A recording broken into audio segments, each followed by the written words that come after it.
remember going to school. Everybody had nice clothes, you know, they smelled good, they looked clean, they brushed their teeth. I was the dirty kid in school. You know, I smelled like cigarettes, I smelled like alcohol. Nobody wanted to be my friend. And the teachers would whisper about me because everybody knew, but like nobody was willing to do anything about it. I didn't know until later on in life that that wasn't what everybody's life was like. I thought that people were getting hit and being molested, and I just thought that that's what like I deserved. I thought that that's what other people went through. Megan found herself in a very vulnerable place, and she had no support network. Nobody wakes up saying, I want to do heroin, you know, like, oh, that's what I'm gonna do. It started off slowly, you know, it went from drinking, and then it slowly went to doing pills, and then the pills became expensive. I couldn't afford them. I needed them because I was addicted to them. And then eventually it just ended up becoming heroin. The first time I got high, I felt love. That's what I thought love was. That's what I thought that I always wanted. So, you know, I would work and then I would drink and then I would get high. And then I met my children's father. And the reason why I was drawn to him is because he was exactly like my father.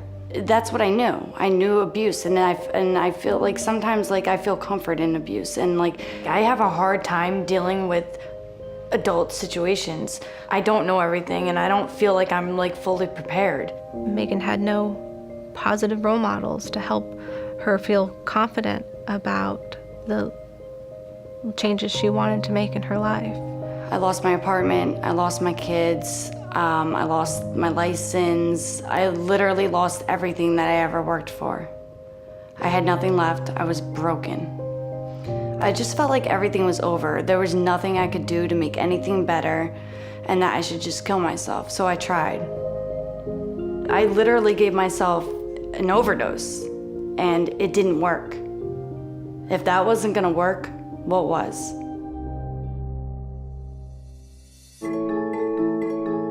When Megan came to Homeless Solutions, we were able to offer her stability and supportive services. When I first moved into the shelter, some of the things that really helped me was that like there was rules.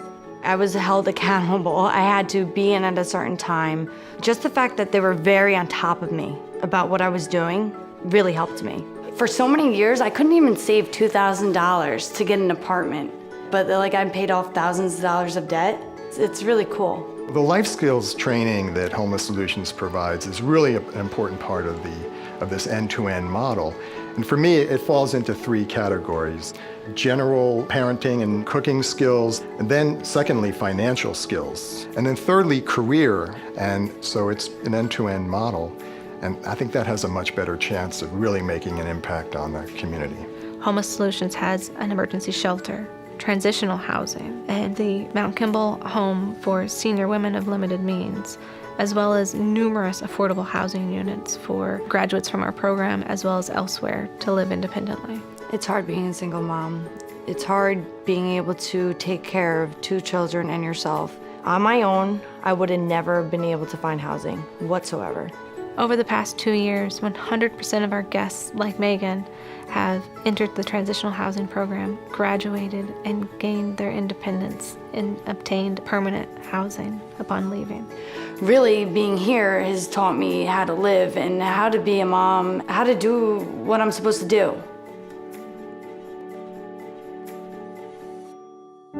My mother was a victim of domestic violence, and we didn't have this kind of support network.